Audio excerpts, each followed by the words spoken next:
No talking, chapters 3 and 4. Chapter 3, insults. If you had to shut up for 5 minutes, I bet the whole top of your head would explode.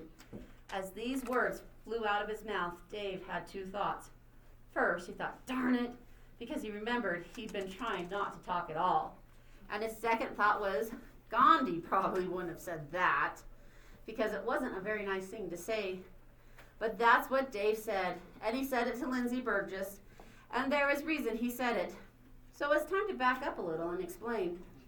Dave had gotten through the lunch line without a peep. He had pointed to the pizza plate, then pointed to the fruit cup, and nodded for yes please, and shook his head for no thanks. He had grabbed some milk from the cooler and flashed his lunch pass at Mrs. Vitelli, and he smiled a lot. No talking? No problem. Then he sat down at a table with some of his friends, just like always. But instead of jumping into the conversation, Dave had kept a pleasant look on his face, and he kept his mouth full of food. No talking? No problem. And because he wasn't talking, Dave had focused all his energy on listening. Listening at the lunch table, really listening, was a brand new experience for him. Because most of the time, Dave was a loudmouth. See, there's something more about Dave, and it makes Dave's reaction to Gandhi make more sense. Because if Dave himself was a loudmouth, a real tongue flapper, then someone like Gandhi, who could keep completely quiet, would seem that much more amazing. Because Dave really did love to talk. He could talk and talk and talk about almost anything.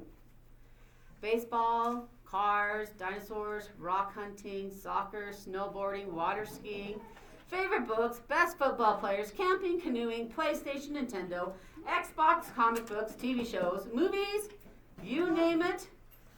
Dave had a long, long list of interests, and he had plenty of opinions. Plus, Dave talking always made Dave feel like he was in charge. It was sort of like being a police officer out in the middle of traffic. As long as he did the talking, the traffic went the way he wanted to. This was especially useful if insults started flying around. When it came to dishing out the put-downs, Dave was a pro. But this lunchtime, all the other loudmouths were getting a chance to spout off. So Dave had chewed his pizza and sipped his milk and listened. After a minute or two, he began listening to Lindsay Burgess, but only because he couldn't help it. Even though she was sitting behind him at the next table, and even though the cafeteria was almost bursting with noise, Lindsay had a sharp voice, the kind that cuts like a hacksaw. So, I said, are you serious? And she said it. What's wrong with you? And I said, because I saw it first, and I did. And that was a great color for me because my hair is brown, and her hair is that mousy blonde color. But her mom was right there in the store, so she picked it up and took it over to her, and her mom bought it. Can you believe it? She knew I wanted that sweater more than anything, and she bought it anyway. And then, after school on Friday at soccer practice, she smiled at me like she wanted to be friends or something, as if. Can you believe that? No, Dave couldn't believe it. He couldn't believe that anyone could flap and yap her mouth so fast and say so many words and be so boring and stupid sounding all at the same time. He took another bite of pizza and tried to stop listening, but Lindsay was just getting warmed up. Because then she comes over after practice and she says, here, this is for you. And she tries to give me the sweater. So I pull my hands away like she's holding a dead skunk or something. And I say, you think I want that? That thing is so ugly. I would never wear that. And she says, oh, just like that. Just, oh. And she walks away with the sweater. Except now I wish I hadn't said that because it really is the best color and it's really soft. By this point, Dave was wishing he had an iPod because if he had one, and if it hadn't been against school rules, he would have plugged up both his ears and cranked the volume. Anything to get away from the sound of Lindsay's voice.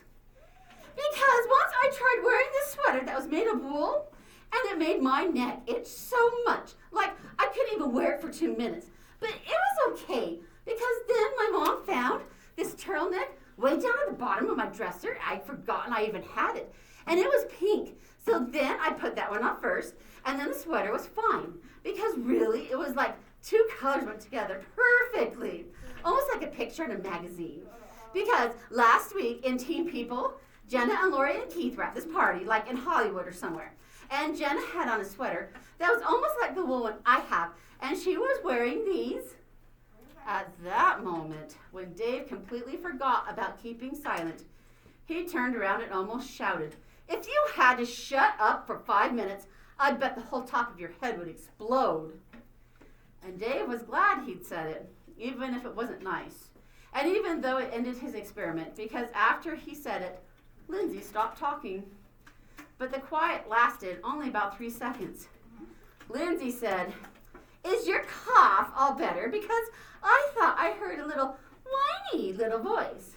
She and her friends stared at Dave. "Did you say something?" "Yeah, I did," he said. "I said, I bet if you had to shut up for 5 minutes, the top of your head would explode like a volcano from all the hot gas that usually comes out of your mouth. When you talk and talk and talk and never stop talking, yeah, that's what I said to you." Lindsay tilted her head and looked at Dave, sort of the way a bird looks at the bugs about to eat. "Oh, like there's something wrong with talking? You never have any trouble with yourself blabbing and blabbing every day. We've all heard you." And the other girls nodded and made faces. "Well," Dave said, "talking's okay when there's stuff worth saying." Lindsay said, "Ooh, so boys can say things like, 'Hey, did you hear this guy got traded to that team? And that guy got traded to this team? And hey, he hit really good last year. And oh yeah, he can really catch.' Boys can talk and talk like that, but girls can't talk about clothes sometimes. Is that it?" Dave said, "No, but I don't like the way you talk. Like for 1,000,000 minutes in a row without stopping. And Dave was hunting for something strong to say, a real punchline, something that would shut Lindsay up and end this conversation.